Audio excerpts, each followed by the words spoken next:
Financial terminology जिसको कहते हैं ब्लॉकचेन। भाई जनरली वे में जब हम करंट अफेयर्स पढ़ते हैं, न्यूज़ पढ़ते हैं, तो वहां पे कई बार इस शब्द का यूज देखने को नजर आता है।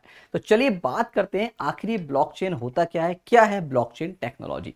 देखिए बच्चों, अगर बात करें तो ये जो शब्द है ब्लॉकचेन दो टर्म से मिलकर बना है। एक है हमारा ब्लॉक और दूसरा है हमारा चेन। यानी कि एक बात तो समझ में आ रहा होगा कि ये ब्लॉकचेन क्या है, ब्लॉक्स की चेन है ना। तो सबसे पहले अब हमें जानना है कि आखिर ये ब्लॉक्स क्या है, क्या इनकी रिक्वायरमेंट है और इसकी क्या जरूरत पड़ती है ना। ये टेक्नोलॉजी आखिर क्या करती है। तो याद रखना बच्चों, ब्लॉकचेन एक ऐसी टेक्नोलॉजी है जिसमें हम अपने डिजिटल डेटा को, किसको बात करें, डिजिटल डेटा को ब्लॉक्स की फॉर्म में क्या करते हैं, डिजिटल डेटा को in the form of blocks या ब्लॉक्स की फॉर्म में सेव करते हैं। मतलब एक ऐसी टेक्नोलॉजी जिसमें हम डिजिटल डेटा को ब्लॉक्स में सेव करते हैं या ब्लॉक्स की फॉर्म में सेव करते हैं, उसी का नाम है ब्लॉकचेन टेक्नोलॉजी। अब क्वेश्चन यह है कि इस टेक्नोलॉजी से क्या बेनिफिट, इसको रिक्वायरमेंट क्या हुई, क्यों इस टेक्नोलॉजी को लाया गया। तो बच्चों सबसे इंपॉर्टेंट बात है, ये जो ब्लॉकचेन टेक्नोलॉजी है ये एक डिसेंट्रलाइज्ड है। क्या है, डिसेंट्रलाइज्ड। याद रखना, डिसेंट्रलाइज्ड का मतलब क्या होता है। डिसेंट्रलाइज्ड का मतलब यह है कि इस सिस्टम को कोई भी कंट्रोल और रेगुलेट नहीं करता। जैसे एक एग्जांपल के तौर पर अगर हम बात करें, भाई हमारा बैंकिंग सिस्टम ले लीजिए, है ना। हम बैंकिंग सिस्टम देखते हैं तो आपको पता है हमारा पूरा का पूरा बैंकिंग सिस्टम किसके अंडरटेकन है, रिजर्व बैंक ऑफ इंडिया। तो आरबीआई क्या है, पूरे हमारे भारत के ऑल ओवर बैंक्स को कंट्रोल और रेगुलेट करता है। यहाँ की जो भी हमारी एक्टिविटीज होती हैं उनके ऊपर नजर रखता है ना। तो ये क्या है, ये है सेंट्रलाइज सिस्टम। यानी कि एक ऐसा सिस्टम जहां पे हर एक चीज को कंट्रोल रेगुलेट करने के लिए क्या होता है, एक अथॉरिटी होता है। तो इस सिस्टम को कहा जाता है सेंट्रलाइज सिस्टम। लेकिन एक ऐसा सिस्टम जहां पे ये अथॉरिटी ना हो, है ना, मतलब एक तरीके से उसे कोई देखने वाला ना हो, उसे कोई कंट्रोल करने वाला ना हो, तो उसी सिस्टम को बोलते हैं डिसेंट्रलाइज सिस्टम। और याद रखना बच्चों, ये जो ब्लॉकचेन हमारा कॉन्सेप्ट या टेक्नोलॉजी है ये डिसेंट्रलाइज सिस्टम पर ही काम करती है। मींस इस सिस्टम को किसी पर्टिकुलर अथॉरिटी के द्वारा कंट्रोल और रेगुलेट नहीं किया जाता। अब एक क्वेश्चन ये है कि सर जब इसे कोई कंट्रोल नहीं कर रहा, इसे रेगुलेट नहीं कर रहा, तो आखिर इसको नंबर फर्स्ट, पहली बात तो ऐसा करने से क्या फायदा, ऐसा क्यों ही बनाया गया। नंबर सेकंड, दूसरी बात यह है कि ये काम कैसे करेगा भाई, है ना। चलिए इसको समझते हैं हम थोड़ा सा आसान भाषा में। देखो भाई अगर आप ध्यान देंगे तो ये जो टर्मिनोलॉजी है ब्लॉकचेन, दो शब्दों से मिलकर बनी है, ब्लॉक और चेन।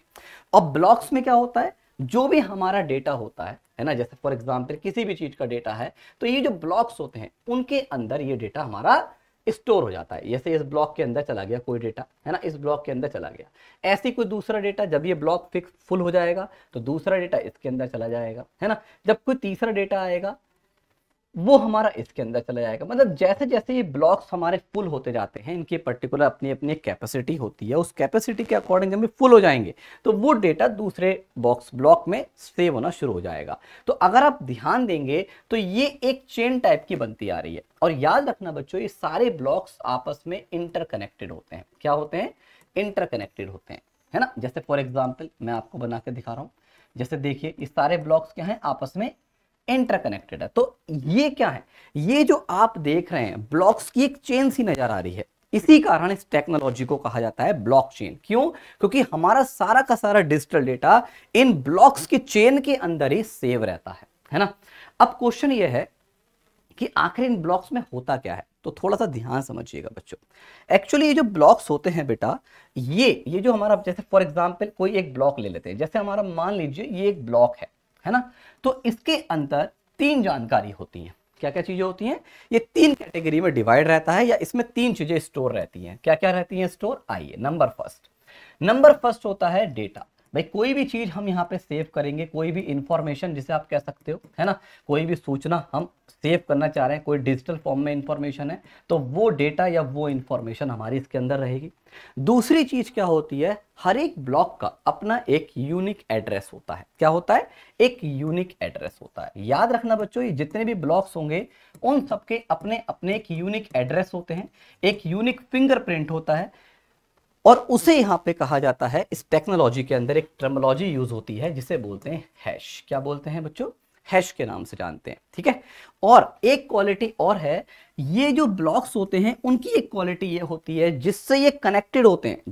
जैसे आपने देखा यहाँ पे देखिए, ये ब्लॉक है, जैसे ये ब्लॉक है सेकंड वाला, ये इससे कनेक्ट है, ये इससे कनेक्ट है, ये इससे कनेक्ट है, तो जिससे कनेक्ट होंगे उस पहले वाली जो ब्लॉक है उसका भी एड्रेस उसके अंदर होता है। मतलब तीन चीजें कौन कौन सी, एक तो डेटा, एक खुद का हैश होगा, और एक हमारा कनेक्टेड ब्लॉक्स का हैश होता है। क्या होता है, कनेक्टेड ब्लॉक्स का हैश। कनेक्टेड ब्लॉक का हैश का मतलब समझ रहे हो, कनेक्टेड जो ब्लॉक्स है जिससे जुड़ा हुआ है ब्लॉक, उन सबके जो हमारे यूनिक एड्रेस होंगे वो भी इसके अंदर क्या होते हैं, इंक्लूडेड रहते हैं। अब ऐसा होने से क्या होगा, देखिए भाई, अब जरा ध्यान समझना, थोड़ा कॉन्सेप्चुअल है, चीजों को समझने वाला कॉन्सेप्ट। आइए एक एग्जांपल देखते हैं। जैसे मान लीजिए कोई ब्लॉकचेन हम एग्जांपल ले रहे हैं, जैसे ये देखिए एक ब्लॉकचेन हमने बना ली, ये ब्लॉक्स हैं, ठीक है, जो आपस में कनेक्टेड है। अब ऐसे तो कई सारे होते हैं, मिलियंस ब्लॉक्स होते हैं बच्चों, जो हमारे डेटा को डिजिटल फॉर्म में यहाँ पे ब्लॉक्स की फॉर्म में मेंटेन करते हैं। ये हमने मान लीजिए ब्लॉक्स हमने बना लिए, ठीक है, और ये सारे ब्लॉक्स क्या हैं, इंटरकनेक्टेड हैं, आपस में जुड़े हुए हैं, ठीक। चलिए अब क्या हुआ, अब आपने देखा कि हर एक ब्लॉक की क्वालिटी क्या है, हर एक ब्लॉक की क्वालिटी है कि हर एक ब्लॉक के अंदर एक तो डेटा होगा, नंबर फर्स्ट।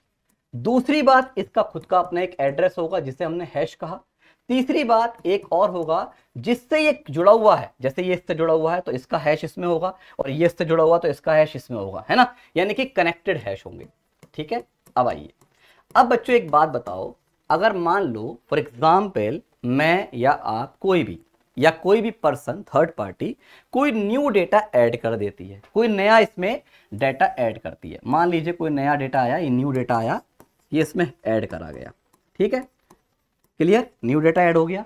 तो अब मुझे बताइए क्या सबके एड्रेस सबके डेटा में चेंज होगा, नहीं होगा भाई, ऑटोमेटिकली, है ना, क्योंकि भाई जब नया डेटा ऐड आया है तो आप देख रहे हो ये इसका एड्रेस चेंज होगा। अब इसका एड्रेस चेंज हुआ तो ये इसमें है तो इसका भी एड्रेस चेंज हो गया, फिर ये इसमें है तो इसका भी एड्रेस चेंज हो गया, इसमें है इसमें भी एड्रेस चेंज हो गया। तो आपने क्या देखा कि एक ब्लॉक की इंफॉर्मेशन को हमने टेम्पर करा, टेम्पर मतलब उसके साथ छेड़छाड़ करी, उसमें कोई चीज ऐड करी, उसमें से कोई चीज रिमूव हुई, तो ऑटोमेटिकली पूरा का पूरा चेन, ब्लॉक चेन सिस्टम क्या हो गया, डिस्टर्ब हो गया। यानी कि आप समझ पा रहे होंगे कि अगर कोई भी डेटा ऐड होगा, कोई भी डेटा निकाला जाएगा या मिस किया जाएगा, तो पूरा ब्लॉकचेन टेक्नोलॉजी जो आपस में कनेक्टेड है वो सब हमारे क्या हो जाएंगे, डिस्टर्ब हो जाएंगे, उन सबके एड्रेस क्या हो जाएंगे, मिसमैच हो जाएंगे। और जैसे मिसमैच हो जाएंगे तो आपको पता है चोर पकड़ा जाएगा। अगर बाई चांस गलत तरीके से यहाँ पे एडिटिंग हो रही है, गलत तरीके से टेम्परिंग हो रही है, गलत तरीके से डेटा चुराया जा रहा है या ऐड करा जा रहा है, तो है ना, पकड़ा जाएगा, नहीं जाएगा, क्योंकि एड्रेस सबके चेंज हो जाएंगे। चलिए अब प्रश्न ये है कि सर अगर मान लो मैं डेटा ऐड ही करना है तो कैसे होगा। हाँ जी, बिल्कुल सही बात है, आइए बताते हैं। भाई होता क्या है, जैसे ये जो बच्चों आपके ब्लॉक्स हैं, एक तरीके से ये पूरा कॉन्सेप्ट हमारे कंप्यूटर्स का खेल है ना। यहाँ पे कई सारे कंप्यूटर्स होते हैं जहां पे हमारे डेटा को स्टोर किया जाता है। मतलब एक तरीके से इनको हम क्या कहते हैं, इनको हम यहाँ पे नोड के नाम से जानते हैं। क्या कहते हैं बच्चों, नोड कहते हैं, कंप्यूटर की टर्मिनोलॉजी भी है, नोड आपने सुना भी होगा, नोड्स हैं एक तरीके से, है ना। अभी जो नोड होते हैं, नंबर फर्स्ट पॉइंट, ये ऐसा नहीं है कि एक ही जगह सब कनेक्टेड है, नहीं, ये कहीं पे ऑल ओवर वर्ल्ड में कहीं पे भी हो सकते हैं, जो आपस में जुड़े हुए होंगे ब्लॉकचेन टेक्नोलॉजी के थ्रू, ठीक है। अब होता क्या है, जैसे मान लीजिए फॉर एग्जांपल हमें इसमें कोई नया डेटा ऐड करा, या मान लो एक नया नोड ऐड करा, जैसे मान लो ये एक नया नोड आता है, इसको हमने ऐड करा, इससे ऐड करा फॉर एग्जांपल, अब इसमें नया डेटा आएगा, न्यू डेटा गया, तो होता क्या है, यहां पे ये जो नोड से जैसे जुड़ेगा तो सबसे पहले इसको वेरीफाइड करने के लिए कि भाई ये डेटा इनके साथ कनेक्टेड हो रहा है, इनके साथ जोड़ा जा रहा है, तो कुछ हमारे वैलिडेटिंग नोड्स होते हैं। वैलिडेटिंग नोड्स मतलब ऐसे नोड्स जो वेरीफाई करेंगे इसे कि हाँ वास्तव में ये भाई लीगल वे में काम चल रहा है, नहीं हो रहा, ऐसा तो नहीं कोई जबरदस्ती जानबूझकर गड़बड़ कर रहा है ना, प्रॉपर वे में, सिस्टमैटिक वे में होना चाहिए सारा काम, मतलब लीगली तौर पर परमिसिबल है ये डेटा हम हाँ भाई ऐड कर रहे हैं, ठीक है। अब परमिसिबल है तो जो वेरीफाइड, जो वैलिडेट करेंगे, इसे वैलिडेट करेंगे, वैलिडेट का मतलब इसे वेरीफाइड करेंगे, उन नोड्स को कहा जाता है बच्चों यहाँ पे माइनर। क्या कहते हैं, माइनर कहते हैं। तो ये माइनर्स होते हैं यहाँ पे, तो ये माइनर्स ही डिसाइड करते हैं कि जब नया डेटा ऐड होगा, जैसे मान लीजिए अब ये नया नोड ऐड हुआ, तो ये क्या करेंगे, ये ऑल ओवर सारे नोट्स को पब्लिकली शेयर कर देंगे। जब पब्लिकली शेयर कर देंगे तो कोई दिक्कत ही नहीं है, लीगल फॉर्म हो गया, है ना, और ये इजीली हमारा इंटरकनेक्टेड हो जाएगा। तो इस तरीके से नए डेटा को ऐड किया जा सकता है। अब आपने देखा, अब आप सोच रहे होगे सर इसको ऐसा करने से बेनिफिट क्या मिला, आइए बताते हैं। बेनिफिट देखिए, इतनी बड़ी बात है। सबसे बड़ा benefit, number first, regulatory authority का रोल ही खत्म हो गया। क्यों? अब आप बताओ, क्या कोई इसे कंट्रोल और रेगुलेट कर रहा है? कोई नहीं है, है ना, कोई कंट्रोल और रेगुलेट करने वाला नहीं है, बिल्कुल डिसेंट्रलाइज सिस्टम है, किसी पे डिपेंडेंसी नहीं है, डिपेंडेंसी खत्म। बाई चांस बच्चों, अब जैसे कि हमने फॉर एग्जांपल एक छोटा सा एग्जांपल सोचो, है ना, मान लीजिए फॉर एग्जांपल ऐसे समझिए कि कोई ऑर्गेनाइजेशन है ना, जो अपना डेटा एक पर्टिकुलर सिस्टम में मैनेज करती है। एक उदाहरण के तौर पर पूरे अपने ऑर्गेनाइजेशन का सिस्टम मैनेज कर रही है, ये सेंट्रलाइज्ड हो गया, यानी कि इस सिस्टम के अंदर सारा डेटा है। अगर बाई चांस हैकर्स ने इससे ही हैक कर लिया तो खेल खत्म। अब बताओ क्या करोगे? अगर हैकर्स ने उस सेंट्रलाइज सिस्टम को ही हैक कर लिया, या जो उस अथॉरिटी उसको पूरा मैनेज कर रही है उसने ही अगर इलीगल तौर पर सारा डेटा ब्रीच कर दिया तो क्या होगा? तो खेल ही खत्म हो गया, गई ऑर्गेनाइजेशन, है ना, डेटा ब्रीचिंग हो जाएगी, है ना, हैकर्स गलत तरीके से पूरा का पूरा गलत यूज कर सकते हैं। तो आपने देखा डिपेंडेंसी, नंबर फर्स्ट, जो सेंट्रलाइज सिस्टम है उसमें सबसे बड़ी समस्या है डिपेंडेंसी, है ना।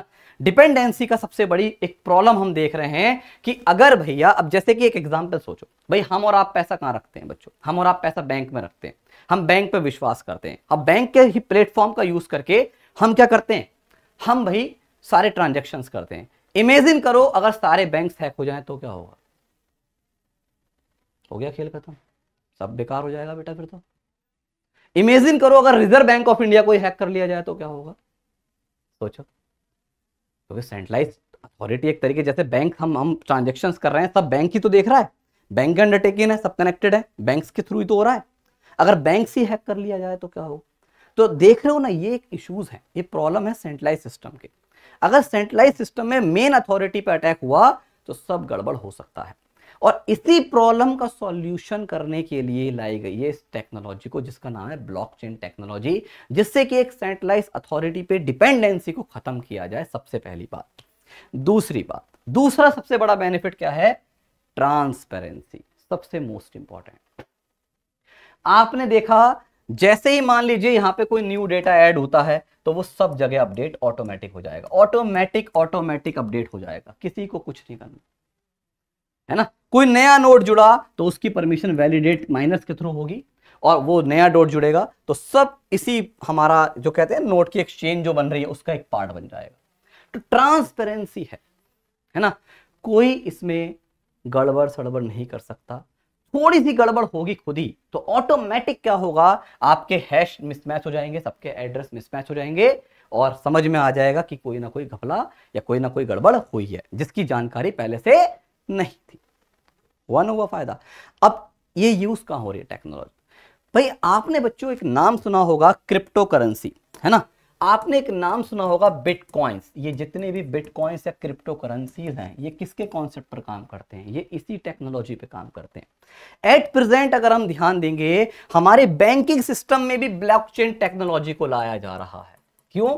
क्योंकि आप देख रहे हो, नंबर फर्स्ट, इंटरडिपेंडेंसी नहीं है ना, डिपेंडेंट खत्म हो गया सारा मामला, और ट्रांसपेरेंट बहुत ज्यादा है। कोई भी चीज होगी तो सीधे सीधे सब जगह ऑटोमेटिक अपडेशंस हो रही है। हॉस्पिटल्स में यूज होने लगा है आजकल, देखते होंगे, जो जैसे पेशेंट का रिकॉर्ड रखना है ना, मान लीजिए फॉर एग्जांपल एक हॉस्पिटल है, वो पूरे पेशेंट का रिकॉर्ड रखता है, ठीक है। अब भाई अलग अलग सिस्टम है, सब आपस में कनेक्टेड है, ये नोट्स हैं, ठीक है। तो पेशेंट का रिकॉर्ड सब जगह है, सब जगह अब एक जगह अपडेट होगा तो भाई वो यहां वाले सिस्टम में भी है और एक भैया वहां वाले सिस्टम में भी, आप उसे इजीली कहीं से भी एक्सेस कर सकते हो, है ना। और यहां पे थोड़ा चेंज होगा तो ऑटोमेटिक वहां पे भी आपको चेंज मिल जाएगा, न्यू डेटा ऐड होगा तो ऐड हो जाएगा, है ना। लेकिन याद रखना, ये एक बात और बता दें, ये एडिट करने का काम मैं और आप या कोई थर्ड पार्टी ऐसे नहीं कर सकता। ये केवल वही करेगा जिनको अथॉरिटी दी गई है, जो माइनर्स हैं। अभी बताया था मैंने माइनर्स, ये सिलेक्टेड नोड्स होते हैं जिनको ये फैसिलिटी दी गई है, जो यही काम करते हैं, वेरीफाइड करते हैं, वैलिडेशन करेंगे डेटा को और उन्हें ऐड करेंगे। इनके परमिशन के बिना पॉसिबल नहीं होता है ना। तो इनकी परमिशन के बिना आप नया नोड, नया डेटा एडिट नहीं कर सकते। ठीक है, तो आपने देखा सबसे पहली बात, सबसे आसान तरीका क्या हुआ कि हम इजीली कहीं से भी डेटा को एक्सेस कर सकते हैं। हाँ, जैसे मैं बता रहा था, आजकल बैंकिंग सिस्टम में इस टेक्नोलॉजी को लाया जा रहा है। बिटकॉइन वगैरह जितने भी क्रिप्टो करेंसीज होते हैं वो भी ब्लॉकचेन टेक्नोलॉजी पर यूज कर रहे हैं। इसके अलावा जैसे हेल्थ केयर सर्विसेज है ना, हेल्थ रिकॉर्ड जिसे हम मेंटेन करना हो तो ब्लॉकचेन टेक्नोलॉजी का यूज होने लगा है आजकल। इसके अलावा इन फ्यूचर अगर हम चाहें, जैसे इलेक्शंस होने हैं, देश में चुनाव होने हैं, तो वहां पे भी इस टेक्नोलॉजी का यूज करके एक तरीके से ट्रांसपेरेंट तरीके से, है ना, ट्रांसपेरेंट तरीके से, बिल्कुल पारदर्शी तरीके से क्या कराए जा सकते हैं, इलेक्शंस वगैरह या रिकॉर्ड्स वगैरह को मेंटेन किया जा सकता है।